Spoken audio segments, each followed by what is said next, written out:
na itinuturing na isa sa mga pinakakilalang tao sa Biblia, na kilala sa kanyang karunungan, kayamanan, mga sinulat, sa pagpapatayo ng templo ng Diyos, at kilala sa pagkakaroon ng maraming asawa.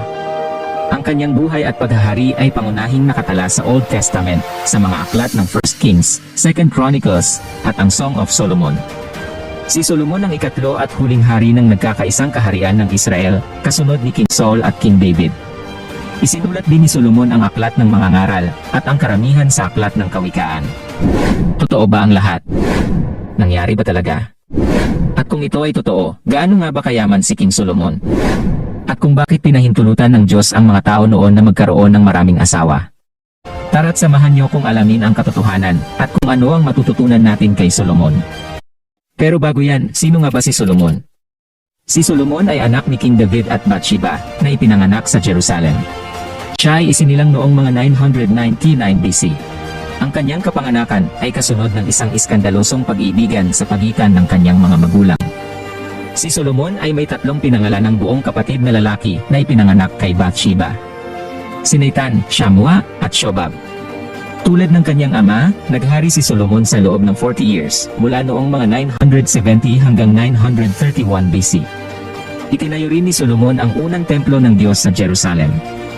Nang matanda na si David at malapit nang matapos ang kanyang paghahari, hinikayat siya ni Bathsheba, na ina ni Solomon, at ng propetang si Nathan, na pangalanan si Solomon bilang kapalit niya. Pinapunta ni David si Solomon sa Gihon. At sinabi ni David pagdating niyo doon, kayo Zadok at Nathan, pahiran niyo ng langis ang ulo ni Solomon para ipakita na siya ang pinili kong maging hari ng Israel. Pagkatapos, patulugin niyo ang trompeta at isigaw, mabuhay si Haring Solomon. Nang malapit nang mamatay si David, naghabilin siya kay Solomon na kanyang anak ng ganito. Malapit na akong mamatay, kaya magpakatatag ka, at magpakatapang, at sundin ang mga iniuutos ng Panginoon na iyong Diyos. Isang araw, nakipag-alyansa si Solomon sa Faraon na hari ng Ehipto, at naging asawa niya ang anak nito. Isang gabi, nagpakita sa kanya ang Panginoon sa pamamagitan ng isang panaginip. Sinabi ng Diyos sa kanya, humingi ka ng kahit ano at ibibigay ko ito sa iyo. Sumagot si Solomon, Panginoon na aking Diyos, ako na inyong lingkod ang ipinalit niyo sa ama kong si David bilang hari, at ngayon narito po ako kasama ang pinili niyong mga mamamayan, na hindi mabilang sa sobrang dami. Kaya bigyan niyo po ako ng karunungan para pamahalaan ang inyong mga mamamayan, at kaalamang malaman kung ano ang mabuti at masama. Dahil sino po ba ang may kakayahang mamahala sa inyong mga mamamayan na napakarami? Natuwa ang Panginoon sa hiningi ni Solomon. Kaya sinabi ng Diyos sa kanya, dahil humingi ka ng kaalaman na mapamahalaan ang aking mga mamamayan, at hindi ka humingi ng mahabang buhay, o kayamanan o kamatayan ng iyong mga kaaway, ibibigay ko sa iyo ang kahilingan mo. Bibigyan kita ng karunungan at kaalaman na hindi pa naangkin ng kahit sino, noon at sa darating na panahon. Bibigyan din kita ng hindi mo hiningi, ang kayamanan at karangalan para walang hari na makapantay sa iyo sa buong buhay mo. At kung susunod ka sa aking mga pamamaraan, at tutupad sa aking mga tuntunin at mga utos, katulad ng ginawa ng iyong ama na si David, bibigyan kita ng mahabang buhay. Nagising si Solomon, at naunawaan niya na nakipag-usap ang Panginoon sa kanya sa pamamagitan ng panaginip. Sa simula ng kanyang paghahari, si Solomon ay tanyag na kilala sa kanyang pambihirang karunungan. Isang araw, may dalawang babaeng bayaran na pumunta kay Haring Solomon. Ang dalawang babae ay may pagtatalo tungkol sa isang sanggol, at ang bawat isa ay nag-aangkin na kanya ang sanggol. Sinabi ni Solomon, ang bawat isa sa inyo ay gustong angkinin ang buhay na sanggol, at walang isa man sa inyo ang gustong umangkin sa patay na sanggol. Kaya nag-utos ang hari na bigyan siya ng espada. At nang dalhan siya ng espada, inutos niya, hatiin ang sanggol at ibigay ang bawat kalahati sa kanilang dalawa. Dahil sa awa ng totoong ina sa kanyang sanggol, sinabi niya sa hari, maawa po kayo, mahal na hari, huwag po ninyong patayin ang sanggol. Ibigay niyo na lang po siya sa babaeng yan. Pero sinabi ng isang babae, hatiin niyo na lang po ang sanggol para wala ni isa man sa amin ang makaangkin sa kanya. Pagkatapos, sinabi ni Solomon, huwag hatiin ang sanggol. Ibigay ito sa babae na nagmamakaawa na huwag itong patayin, dahil siya ang tunay na ina. Nang marinig ng mga mamamayan ng Israel ang pagpapasya ng hari, lumaki ang paggalang nila sa kanya, dahil nakita nila na may karunungan siyang mula sa Diyos sa paghatol ng tama. May 40,000 kwadra si Solomon para sa kanyang mga kabayong pangkarwahe, at may 12,000 siyang mga ngabayo. Binigyan ng Diyos si Solomon ng di pangkaraniwang karunungan at pangunawa, at kaalaman na hindi masukat. Siya ang pinakamatalino sa lahat. Gumawa siya ng 3,000 kawikaan at 1,005 na awit. Alam mo ba na nakapagsasalita siya tungkol sa lahat ng uri ng halaman? Siya ay nagsalita rin tungkol sa mga hayop na lumalakad o gumagapang sa lupa, gayon din ang tungkol sa mga ibon at mga isda. At ito ang templo ng Panginoon na makikita sa Jerusalem. Sinimulan na ni Solomon ang pagpapatayo ng templo ng Panginoon sa Jerusalem doon sa bundok ng Moria, kung saan nagpakita ang Panginoon sa ama niyang si David. Ang templo na ipinatayo ni Haring Solomon para sa Panginoon ay 60 cubits ang haba, 20 cubits ang luwang at 30 cubits ang taas. Ang luwang ng balkonahe ng templo ay 20 cubits, at ang haba ay 10 cubits na katulad mismo ng luwang ng templo. Nagpagawa rin si Solomon ng mga bintana sa templo. Mas malaki ang sukat nito sa loob kaysa sa labas. Noong 11 taon ng paghahari ni Solomon. Sa loob ng 7 taon, natapos ang buong templo ayon sa plano. Nagpatayo rin si Solomon ng palasyo niya at inabot ng 13 years ang pagpapatayo nito. Ayon sa BibleChart.org, ang halaga ng pagtatayo ng templo ngayon ay tinatayang katumbas ng 3 hanggang 6 na bilyong dolyar. Nagpagawa rin si Solomon ng maraming barko. Nang marinig ng reyna ng Sheba ang pagiging tanyag ni Solomon na nakapagbigay ng karangalan sa Panginoon, pumunta siya kay Solomon para subukin ang karunungan nito sa pamamagitan ng mahihirap na mga tanong. Sinagot ni Solomon ang lahat ng tanong niya at walang anumang bagay ang hindi niya naipaliwanag sa kanya. Nang mapatunayan ng reyna ng Sheba ang karunungan ni Solomon at nang makita niya ang ganda ng palasyo na ipinatayo nito, hindi siya makapaniwala. Binigyan niya si Solomon ng 5 toneladang ginto, maraming sangkap at mga mamahaling bato. Gaano nga ba kayaman si Solomon? Taon-taon tumatanggap si Solomon ng 25 toneladang ginto. Si Haring Solomon ay naghari sa loob ng 40 years. Sa panahon natin ngayon, ang 1 toneladang ginto ay nagkakahalaga ng $64.3 million. Sa makatuwid, ang 25 tons times 40 years ng kanyang paghahari ay nagkakahalaga ng $64,300,800,000. Ayon sa wealthresult.com, ang net worth ni Solomon ay nagkakahalaga ng $2.1 trillion. Siya ay naghari noong 970 hanggang 931 BC. Bukod pa rito ang mga buwis na galing sa mga negosyante, sa lahat ng hari ng Arabia, at sa mga gobernador ng Israel. Nagpagawa din si Haring Solomon ng 200 na malalaking kalasag na balot ng ginto. Umabot sa 15 librang ginto ang gamit na pambalot sa bawat isa. Nagpagawa rin ang hari ng isang malaking trono na gawa sa mga pangil ng elepante at binalutan ito ng purong ginto. Ang lahat ng kopang inuman ni Haring Solomon ay purong ginto at ang lahat ng gamit sa bahagi ng palasyo na tinatawag na kagubatan ng Lebanon ay purong ginto rin. Hindi ginawa ang mga ito sa pilak dahil maliit lang ang halaga nito ng panahon ni Solomon. Walang sinumang hari sa mundo na makakapantay sa karunungan at kayamanan ni Solomon. Ang mga tao sa mundo ay naghahangad na makita si Solomon para mapakinggan ang karunungan na ibinigay ng Diyos sa kanya. Taon-taon, ang bawat dumadalaw sa kanya ay may dalang mga regalo, mga bagay na gawa sa pilak at ginto, mga damit, mga sandata, mga sangkap, mga kabayo, at mga mula. Dahil dito, siya ang pinakamayamang tao na nabuhay sa mundo. Maraming dayuhang babae ang inibig ni Haring Solomon. Bukod pa sa anak ng Faraon, may mga asawa pa siyang Moabita, Ammonita, Edomita, Sidoneo, at Heteo. Sinabi na sa kanya ng Panginoon na ang mga Israelita ay hindi dapat mag-asawa mula sa mga bansang iyon dahil mahihimok lang sila ng mga ito na sumamba sa ibang mga Diyos. Pero umibig pa rin si Solomon sa mga babaeng ito. May 700 asawa si Solomon na puro mga prinsesa, at may 300 pa siyang asawang alipin. Ang mga asawa niya ang nagpalayo sa kanya sa Diyos. Nang matanda na siya, nahimok siya ng kanyang mga asawa na sumamba sa ibang mga Diyos. Hindi na naging maganda ang relasyon niya sa Panginoon na kanyang Diyos, hindi tulad ng ama niyang si David.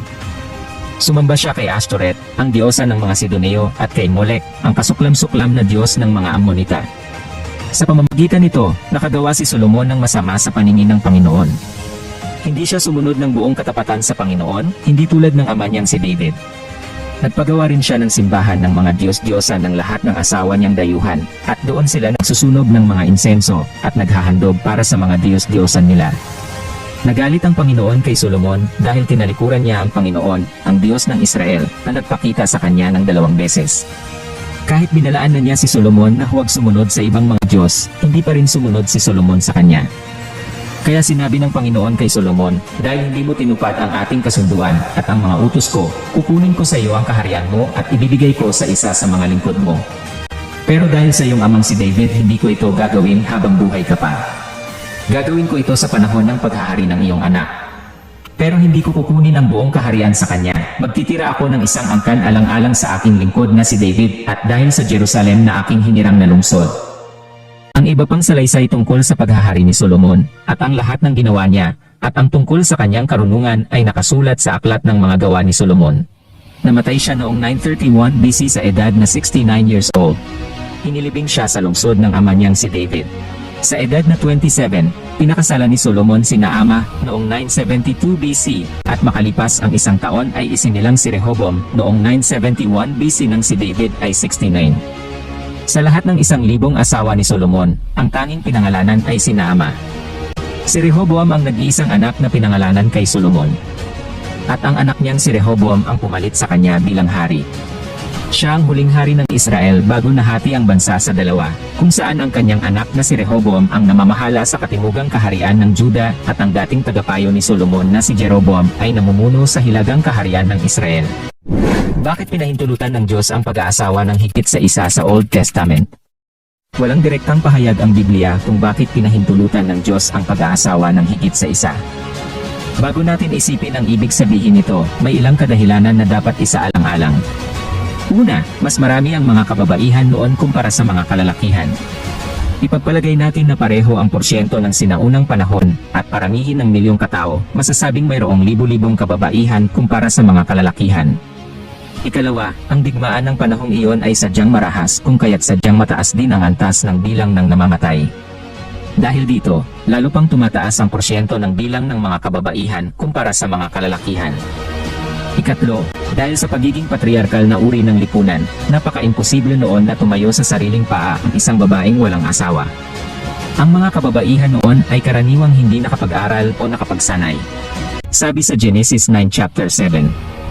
Ngayon, magkaroon kayo ng mga anak para dumami at mangalat sa buong mundo.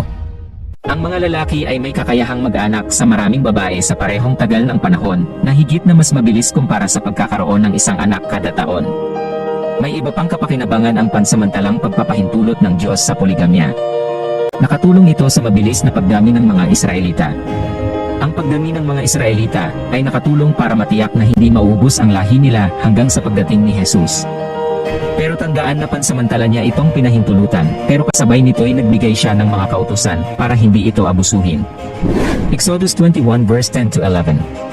Kung gagawin niyang asawa ang alipin, at mag-aasawa pa siya ng iba pang babae, kailangang ipagpatuloy niya ang pagbibigay sa kanya ng mga pagkain at damit, at ang pagsiping sa kanya. Kung hindi niya masusunod ang tatlong bagay na ito, papayagan niyang lumaya ang babae ng walang bayad. Ano nga ba ang sinasabi ng Biblia sa pag-aasawa ng marami? Sabi sa Matthew 19 verse 5 to 6. Dahil dito, iiwan ng lalaki ang kanyang ama at ina, at magsasama sila ng kanyang asawa. At silang dalawa ay magiging isa. Hindi na sila dalawa, kundi isa na lang. Kaya hindi dapat paghiwalain ng tao ang pinagsama ng Diyos. Hindi naman sinabi dyan na ang 5 ay magiging isang laman, o 10 magiging isang laman. Ang sabi lang na ang 2 ay magiging isang laman. Halimbawa 2 ang asawa mo, magkakaroon sila ng kompetensya, magpapagalingan ang mga asawa. At pag nagkaanak ang 2 asawa mo, magpukumpetensya, pati mga anak. Kaya ang pagkakaroon ng asawa ng higit sa isa, ay mapanganib. Ang gusto talaga ng Diyos ay isang asawa lang. 1 Timothy 3 verse 2. Kaya nga, ang isang tagapangasiwa ay kailangang walang kapintasan, isa lamang ang asawa, marunong magpigil sa sarili, maingat, kagalang-galang, bukas ang tahanan sa iba, at may kakayahang magturo. Pag hindi ka marunong magpigil, pwedeng dumami ang asawa mo, marami kang magugustuhan. Pwede ka naman ulit mag-asawa kung patay na yung asawa mo. Pero kung buhay pa, hindi pwedeng sabay. Romans 7 verse 2 to 3. Halimbawa, ayon sa kautusan, ang isang babae ay nasasakop ng kanyang asawa habang nabubuhay ito. Subalit kung mamatay na ang lalaki, malaya na ang babae sa batas na nagtatali sa kanya sa lalaking yon. Kaya nga, siya'y magkakasala ng pangangalo niya kung makikisama siya sa ibang lalaki habang nabubuhay ang kanyang asawa. Ngunit kung patay na ang kanyang asawa, malaya na siya sa batas na yon, at mag-asawa man siya sa ibang lalaki, hindi siya nagkakasala ng pangangalo niya. Ito ay pagpapanumbalik sa kanyang orihinal na plano mula pa ng una. Kung babalikan ng kwento ni Adan at Eva, ang pag-aasawa ng higit sa isa ay hindi orihinal na intensyon ng Diyos. Pinahintulutan ito ng Diyos upang malutas ang suliranin, ngunit hindi ito ang pinakatama. Karamihan sa mga kababaihan ngayon ay may kakayahan ng tustusan at protektahan ang kanilang mga sarili. Para sa aking paniniwala na ang pag-aasawa ng higit sa isa ay hindi nagbibigay luwalhati at galang sa Diyos at hindi ito ang kanyang nais para sa pag-aasawa. Ano nga ba ang mga matututunan natin kay Solomon? Ang sabi ni Solomon sa Mga Ngaral chapter 7 verse 28, "Ngunit ito ang aking natuklasan, sa 1,000 lalaki isa lang ang matuwid, pero sa 1,000 babae wala ni isang matuwid. Sa 1,000 asawa niya, wala siyang nasumpungan na matuwid na babae." Ang mga asawa ni Solomon ay mga prinsesa, mga edukada, ngunit wala siyang nakitang matuwid na babae. Kung gusto mo ng asawang galing sa Diyos, maghintay ka lang at huwag mong hahanapin. Si Solomon ay naghanap ng matuwid na babae, subalit wala siyang nakita. Kung gusto mong makasumpong ng matuwid na asawa, ikaw muna ang maging makadiyos. Dahil kung makadiyos ka, at inaaral mo ng mabuti at susundin ng buong puso ang mga utos niya, bibigyan ka niya. Maghintay ka lang, kaibigan. Sabi sa Deuteronomy 17 verse 17, hindi siya dapat magkaroon ng maraming asawa dahil baka tumalikod siya sa Panginoon. At hindi dapat siya nagmamay-ari ng maraming pilak at ginto. Sinabi diyan na hindi dapat magkaroon ng maraming asawa dahil baka tumalikod siya sa Panginoon. Ipinauunawa nito na ang pagkakaroon ng maraming asawa ay nagdudulot ng mga problema. Ito'y malinaw na makikita sa buhay ni Solomon. At dahil dito lumayo ang puso ni Solomon sa Diyos, nagsimula siyang sumamba sa mga huwad na Diyos na pinaglingkuran ng kanyang mga dayuhang asawa at babae na ikinagalit ng Panginoon. Sa kabila ng ilang mga babala mula sa Panginoon ay hindi niya ito pinansin. Ito ang dahilan kung bakit bilang mga mananampalataya, kailangan nating mag-ingat kung sino ang pipiliin nating pakasalan. Ang pagbagsak ni Haring Solomon para sa biyaya sa punto ng kanyang buhay, sa kabila ng pagiging pinakamatalinong tao na nabuhay kailanman, ay dapat na isang mahalagang aral sa ating lahat, na walang sinuman ang hindi nahuhulog sa biyaya kahit gaano ka pakatatag sa Panginoon kung ikaw ay pabaya. Nung isinasabuhay ni Solomon ang priorities na sinabi ng Diyos sa kanya, ay pinagpala siya nito. Pero nung nagsimula na niyang habulin ang mga bagay na hinahabol ng mundo gaya ng kapangyarihan, kayamanan at lust of the flesh, ay nagsimula na siyang bumagsak at magkaroon ng dissatisfaction sa buhay. Kaibigan, alalahanin mo na hindi wisdom ang pakikinig mo sa mga mensahe ng Diyos kung hindi mo ito susundin. Hindi mo mararanasan yung kakaibang resulta sa buhay mo kung palaging sariling paraan mo ang iyong sinusunod. Simulan mo na sundin naman ang sinasabi ng Diyos sa iyo. Hingi ka ng wisdom sa lahat ng area ng iyong buhay. Kaibigan, simulan mong magbubol ng panahon sa pakikipag-usap sa Diyos sa pamamagitan ng pagbabasa mo ng kanyang salita.